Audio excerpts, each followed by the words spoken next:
Niining panahon nga ang putling ebanghelyo gihagis sa mga hiwi nga pagtulunan. Kinahanglan mo barug ang mga tinun-an ni Kristo sa pagpakigbisog sa paglaban sa pagtuo, nga magkausa ug alang sa tanang panahong gihatag sa Dios ngadto sa iyang katawan. Maoy hinungdan nga namugna kining tulumanon ang putling ebanghelyo. 30 minutos nga pagsabwag sa tinuod nga ebanghelyo. Kauban ni Pastor Jeremias Hangad, ang putling ebanghelyo. Tulumanon nga gihatod kaninyo sa Herald of Grace Radio Ministries Philippines. Ang putling ebanghelyo.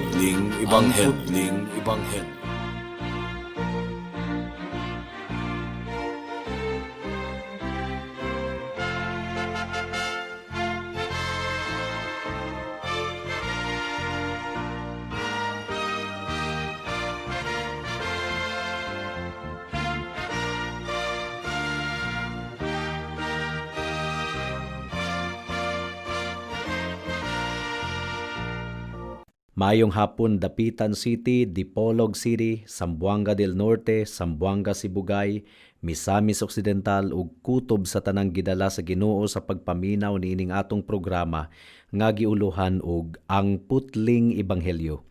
Kini ang inyong igsuon og higala sa kahanginan si Pastor Jeremias Lauri Hangad sa Herald of Grace Radio Ministries Philippines, diniyugan sa iglesia nga nag-sponsor niining atong programa, ang Salitran Covenant Bible Church sa Barangay Salitran, Dakbayan sa Dasmariñas, probinsya sa Cavite.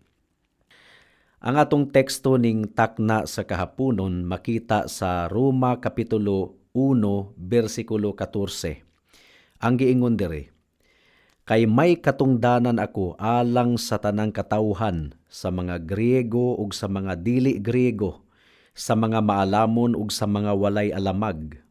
In English, mga kaigsuunan, I am under obligation both to Greeks and to barbarians, both to the wise and to the foolish. May the Lord bless the hearing and meditation of His Word. Niini nga bersikulo nga atong pamalandungan ning takna sa kahaponon, mga kaigsuunan, makita nato dinhi nga adunay nagduot kang Pablo nga muwali gayud sa ebanghelyo. Adunay nagduso kaniya nga muwali sa ebanghelyo. Adunay nagpugos kaniya nga muwali sa ebanghelyo.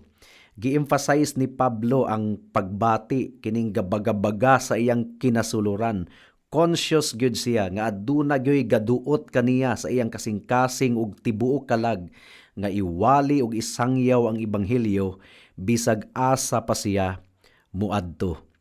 So samtang si Pablo, mga kaigsuunan, naghatag siya kanato og testimonyo mahitungod sa iyang kaugalingon, aduna kitay makatunan nga dili lang ni gihatag ni Pablo aron ipasundayag niya ang iyang kaugalingon, kundi gihatag niya kini kanato, kining iyang testimonyo, aron ato usab kini nga ikinabuhi. Tungod kay nagtuo ako nga ang kinabuhi ni Pablo isip magtutuo kang Kristo, walay kalainan sa atong kinabuhi isip magtutuo sa atong Ginoong Hesukristo. Of course, nakikistorya ako karon sa mga isig ka magtutuo sa atong Ginoong Hesukristo.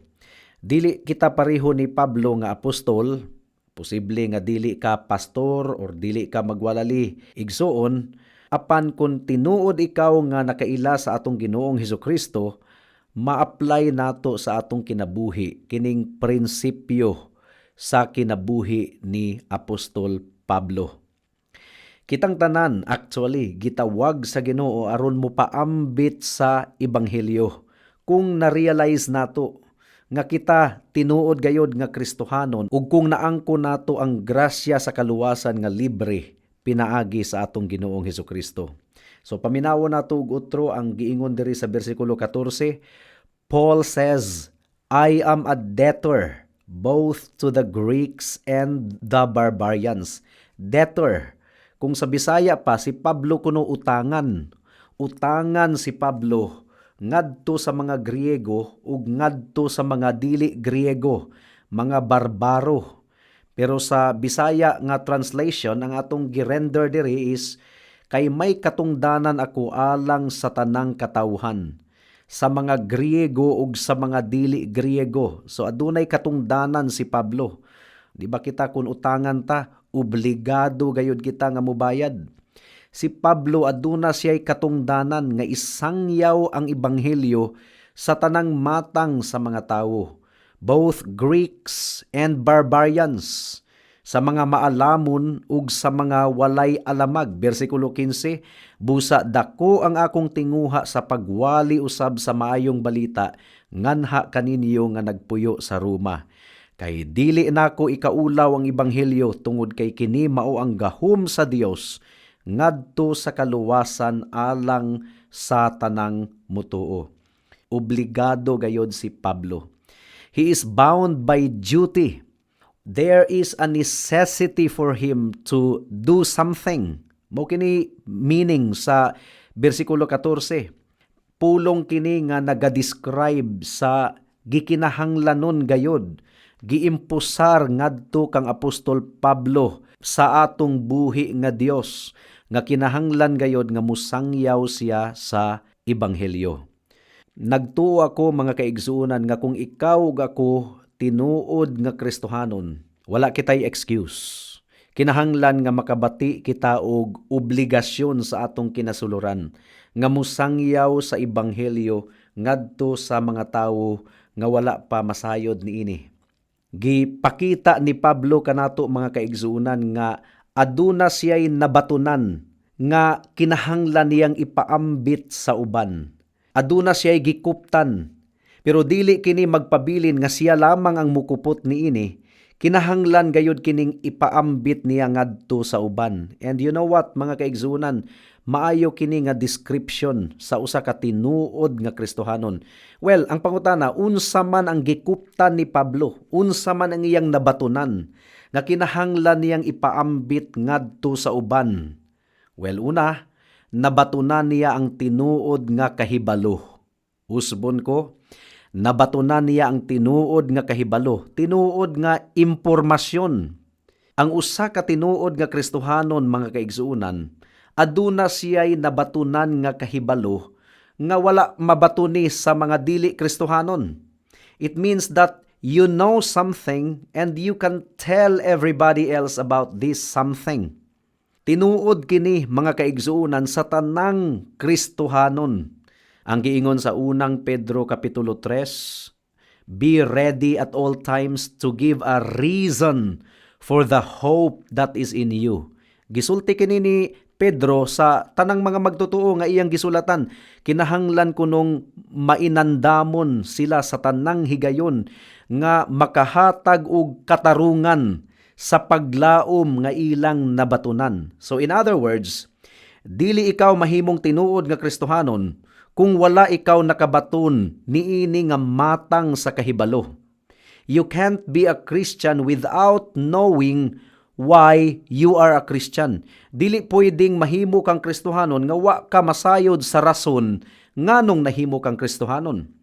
Ang usa ka Kristohanon nasayod kung unsa ang nagpakristohanon kaniya, kung unsa gayud ang unod sa iyang pagtuo. Kung wa ka masayod higala nganong nahimo kang Kristohanon, basin og dili ka tinuod nga Kristohanon, tungod kay ang tanang Kristohanon aduna gayoy kahibalo kung unsa ang nakapakristohanon sa usa ka tawo. Ug ang tinuod nga Kristohanon makapaambit kini ngadto sa uban sa rason kung nganong nahimo siyang Kristohanon. Now, ang test niini, mga kaigsuonan, for example, adunay usa ka tawo nga dato kayo. Tibuok niyang kinabuhi, wa na gyud siya laing gihuna-huna kundi ang pagpangita og kwarta. Nahimo kining milyonaryo kining tawhana, wala siya'y panahon alang sa atong Dios, wala siya'y panahon alang sa pagsimba, wala siya'y pakabana sa iyang kalag. Pero usa ka adlaw, doon na siya gibati nga dili maayo sa iyang lawas, mao nga nagpa-check up siya. Ug sa pag-check up kaniya higala, na sayran nga aduna siya stage 4 nga cancer. Ug ang giingon sa doktor, Lig-on na gyud kaayo ang imong lawas kung muabot pa kataman karong sunod semana. So in other words, kining tawhana himalatyon na gyud ay kuno kaayo. Now ang test, kung ikaw tinuod nga Kristohanon, so kining tawhana himalatyon unya ang kalag nga wala niya tagda sa una karon aduna na siya'y kabalaka. Tungod kay ang iyang konsensya nagsulti kaniya nga pagkahuman sa kamatayon mao ang paghukom. Mao kini ang giingon sa Hebrewhanon kapitulo 9 bersikulo 27. So kining tawhana nangandoy na nga adunay makahatag kaniya og paghupay sa mga nahibiling takna sa iyang kinabuhi. So dunay Kristohanon nga gipatawag ngadto sa iyang hospital bed aron makapaambit kaniya og pulong sa paghupay. Kung pananglitan og ikaw ang gipatawag tungod kay nasayod ang mga silingan nga ikaw Kristohanon, mapaambit ba nimo ni anang tawhana nga himalatyon ang paglaom sa kaluwasan, ang dalan padulong sa gingharian sa atong buhi nga Dios? Unsa may imong ipaambit kaniya? Kung tinuod ka nga Kristohanon, kahibalog yug ka nga mupaambit sa paglaom nga imong nabatunan.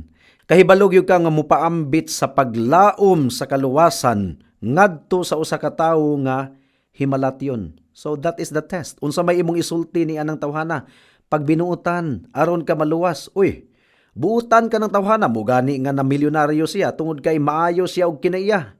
Basin man gani og mas manggihinatagon pa na kaysa kanimo igsoon. Muna imong isulti kaniya, pag binuutan aron ka maluwas. You are not giving hope to the man. Nakuha nimo igsoon. Ang usa ka Kristohanon dili lang buutan. No. Ang usa ka Kristohanon dili lang ingon og usa ka tawo nga naglaom nga maluwas or nang hinaot nga maluwas someday. No. Ang usa ka tinuod nga Kristohanon nasayod gayod sa iyang kaluwasan. Unsa may imong ipaambit sa usa ka tawo nga himalatyon kung ikaw mismo wala gayoy kasiguruhan sa imong kaluwasan, nga ikaw mismo nang hinaot rapod nga maluwas. So unsa may imong isulti sa usa ka tawo nga himalatyon, ingnon nimo nga pag binuutan hinaot nga sa imong pagkabuutan maluwas ka. No, higala. Dili ka na tinuod igsoon. Ang usa ka tawo nga buta dili makaagak sa kauban nga buta. Busa, ang usa ka tinuod nga Kristohanon, nakabaton siya og tinuod nga paglaom sa kaluwasan pinaagi sa grasya lamang sa atong Ginoong Hesukristo, kanang tawhana makapaambit gayod bisag unsaon tungod kay nabatunan niya ang paglaom sa kaluwasan, iya gayod kining mapaambit bisag kinsang matang sa tao. Ug ang test lagi kung ang usa ka tawo himalatyon, makapaambit ba ka sa mensahe sa kalinaw. Now kung tinuod ka nga Kristohanon, dili gayud ka magpanuko sa pagpaambit sa grasya sa kaluwasan nga imong nadawat nga libre. Kung wala pa ka maluwas, it is impossible for you to share the gospel message of salvation to people.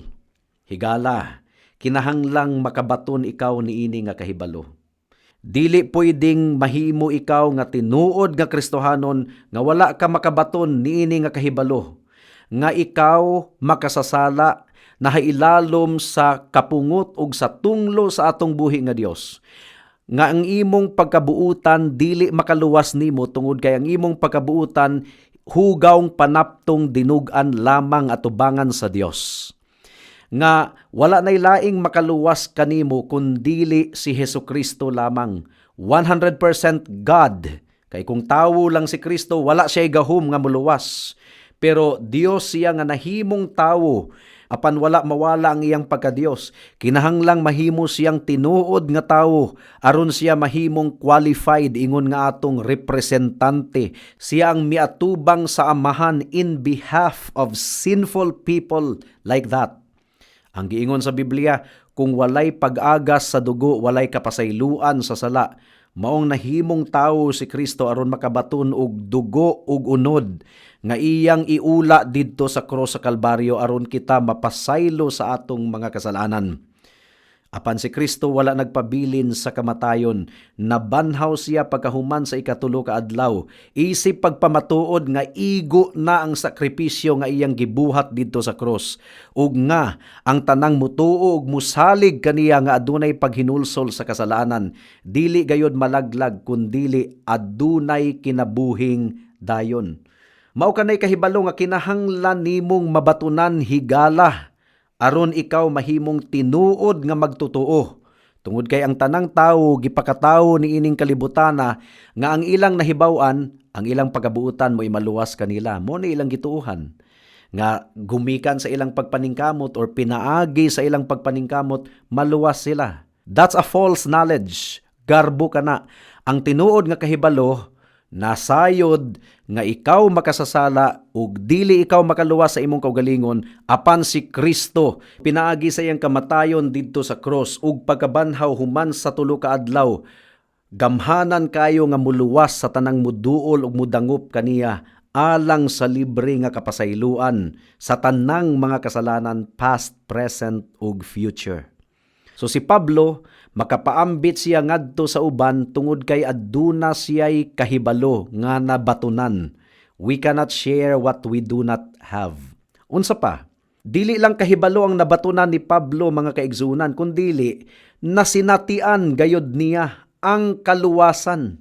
Nabati niya ang kalinaw sa iyang kinasuluran.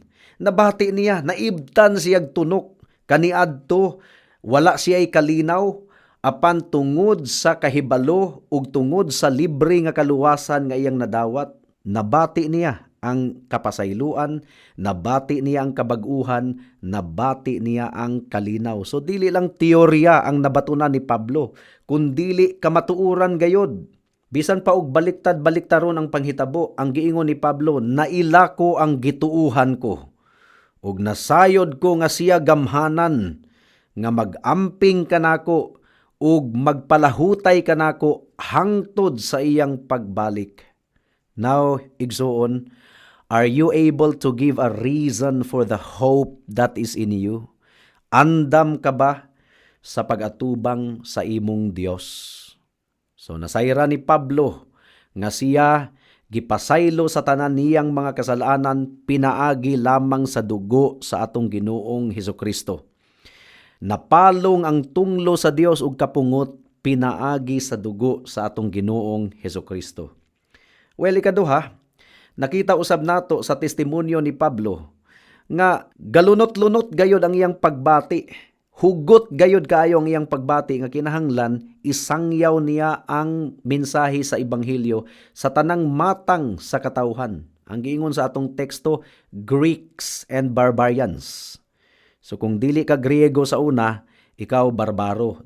Ang mga katawhan sa kalibutan sa una, nabahin lamang sa duha.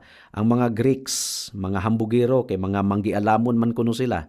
So kung dili ka Griego, ikaw barbaro. So Greeks and barbarians means the whole world. So sa giingon ni Pablo nga aduna siya'y obligasyon nga isangyaw ang ebanghelyo sa parehong Griego ug barbaro, it means Paul was obligated to preach the gospel to the whole world. Ang mga Romano, gi-consider sila nga Griego. Gumikan kay nasakop man sa Gresya ang Roma sa kultura. Nasakop sa Roma ang Gresya sa politics, pero sa kultura, na-impluwensyahan sa Gresya ang Roma. Muna nga ang Roma, gi-isip kadto nga Griego usab. Now, another classification nga gisulti sa atong teksto sa mga manggialamon ug sa mga walay alamag. Paul was obligated to preach the gospel to the wise and to the foolish. But pasabot tibuok kalibutan tungod kay ang kalibutan nabahin lamang sa duha, mga manggialamon ug mga walay alamag. Ang punto mga kaigsuunan is that kung tinuod ka nga Kristohanon, makapaambit ikaw sa ebanghelyo bisan pag bright na imong gisiran sa gospel. Bisan pag professor na, bisan pag milyonaryo na. If you are a true Christian, makapaambit jud ka sa mensahe sa ebanghelyo nga imong nabatunan, sa kaluwasan nga imong nabatunan sa tanang matang sa tawo. Whether that person is born in America or that person is born in Japan. Tungod kay ang mensahe sa Ebanghelyo gikinahanglan sa tanang matang sa katawhan. Madato man ang tawhana or mapubre, mabata man or matiguang. If you truly know the Lord Jesus Christ, you will be able to proclaim the gospel to all. Third, nabati gayod ni Pablo nga aduna siya'y mahatag sa uban ug iya gayod kining ihatag.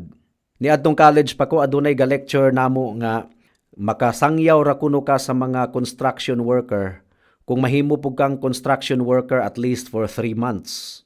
Or makasangyaw ra ka sa mga nagtrabaho dito sa bar house kung musulod usab ikaw sa bar house ug imong ikinabuhi ang ilang kinabuhi ay pa ka makasangyaw kanila.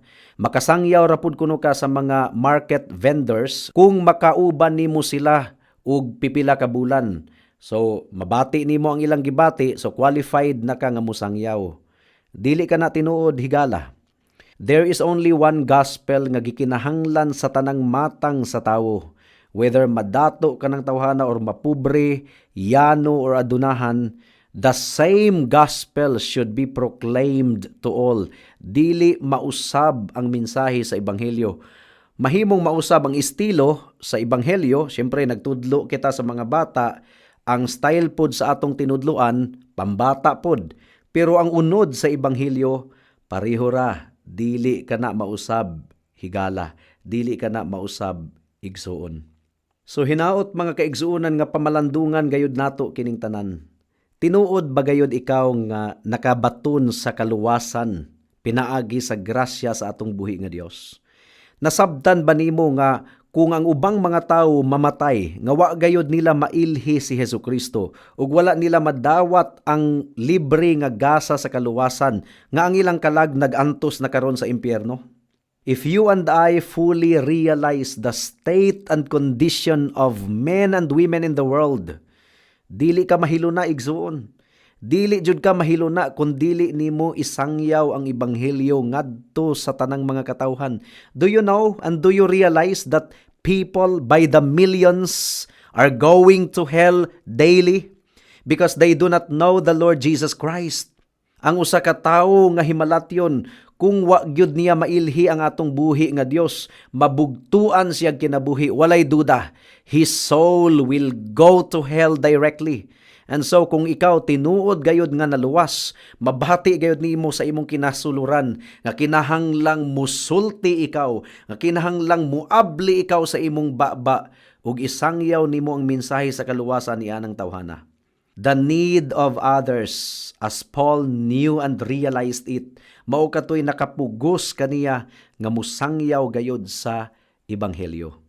Next, nasayod si Pablo kung unsa gayod ang bunga sa Ebanghelyo. Nabati niya kini, kalinaw, kalipay, kapasayloan. Conscious si Pablo sa kahimayaan sa Ebanghelyo ug buot niya kining ipaambit sa uban.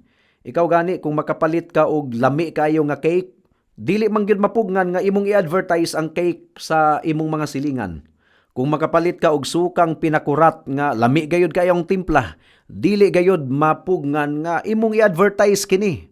Nabati ba nimo ang katamis sa atong Ginoong Hesukristo? Nabati ba nimo ang kalinaw gumikan kay napasaylo ang tanan nimong mga sala? If so, you couldn't keep it to yourself. You are bound to tell it to others. The thing itself is wonderful. Kung makakita man gani ka og nindot kaayo nga salida, imo kining i-advertise. Kung makakita ka og nindot kaayo nga bulak, nauso ra ba karon kining mga gabi-gabi, kining mga nagkalain-laing matang sa bulak, you will advertise. We always want to share our blessings. O kung tinuod ikaw nga nakadawat sa panalangin sa kaluwasan, pinaagi kang Kristo lamang nga libre, well, you cannot help it but to tell it to others. Ug magmaya ikaw, malipayon ikaw nga musangyaw niini, sama sa katong sumbingay ni Kristo sa anak nga badlungon. Niadtong mipauli ang iyang anak, he couldn't contain the joy by himself. Nangimbitar siya sa mga silingan aron sa pagsaulog sa iyang anak nga nawala apan karon mipauli, or sa sumbingay ni Kristo nga nawala ang iyang karnero apan iyang nakaplagan kini, iya kining nakit-an muna nga nagtawag siya sa iyang mga silingan ug nag-celebrate sila together. Mga kaigsuunan, hinaot nga tamnan sa Ginoo ang atong kasing-kasing ug hunahuna ug kabug-aton ug kahangawa alang sa kalag sa mga katawhan. Hinaot higala, ikaw nga wala pa kang Kristo, hinaot nga nakita nimo karon nga ang imong pagabuutan dili gayud makaluwas kanimo. Hinaot nga nakita nimo karon nga ang dugo ni Kristo nga iyang giula didto sa krus sa Kalbaryo igo na nga basihan alang sa imong kaluwasan. Hinaot nga nakita nimo nga ang hinungdan nganong mianhi si Kristo diri sa kalibutan mao ang pagpangita sa mga nangawala, mao ang pagluwas sa mga makasasala, ug wala mapalpak si Kristo sa iyang misyon. Ug isip pagpamatuod nga wala gayud siya mapalpak sa iyang misyon, nabanhaw siya sa ikatulo ka adlaw. Isip resibo nga gidawat sa Dios Amahan ang bayad sa tanang mga sala, pinaagi sa iyang hamili nga dugo. Bayad na, igsuon, gibayra na ni Kristo. Dili na kinahanglang magpenitensya ka pa, dili na kinahanglang magantos ka pa, imong pasakitan ang imong kaugalingon aron ka maluwas. Si Kristo ang midawat sa tanang tunglo ug kapungot ug pag-antos didto sa krus sa Kalbaryo. All that you have to do is to believe in Jesus Christ. Maghinulsol sa imong mga sala ug mutuo sa atong Ginoong Hesukristo. Isip bugtong Dios ug manluluwas. Naubuhata kini karon kay basin og ugma ulahi na ang tanan. Hangtod dinhi na lang kita taman sa atong pagpamalandong ning takna sa kahaponon tungod kay wala na kitay oras pa. Ako kamong padayon nga giimbitar sa pagpaminaw sa atong programa sa matag Sabado, alas 4 hangtod sa alas 4:30 sa hapon dinhi sa Radyo Bibo. Daghang salamat.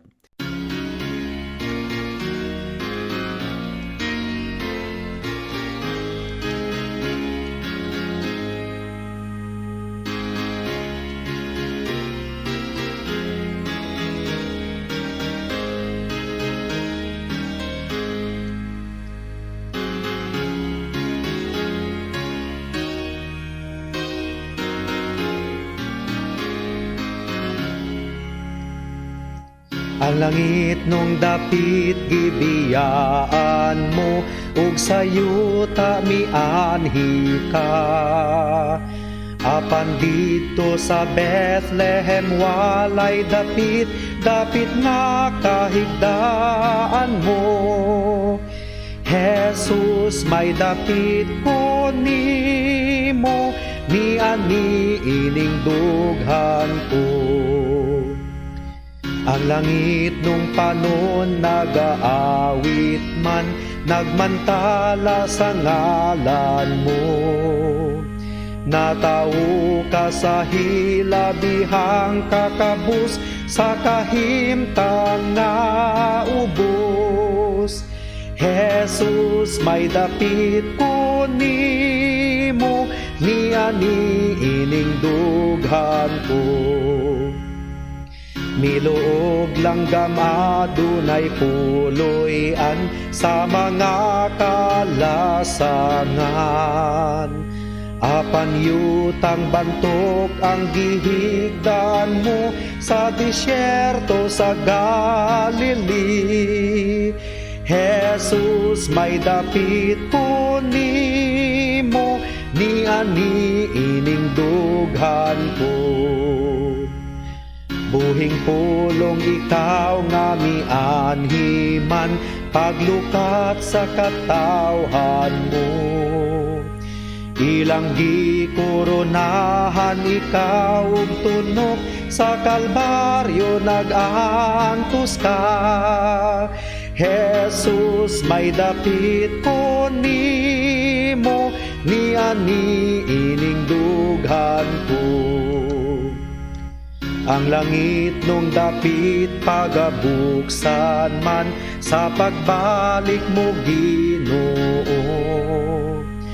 ug madunggan ko unyang mga pulong mo, sa tupad ko may dapit ka. Ug ang dughan ko may kalipay sa pagbalik mo, O Jesus. Amen. Alang sa dugang nga mga pangutana, mahimong mo text kang Pastor Jeremias hangad sa 0935 744 3030.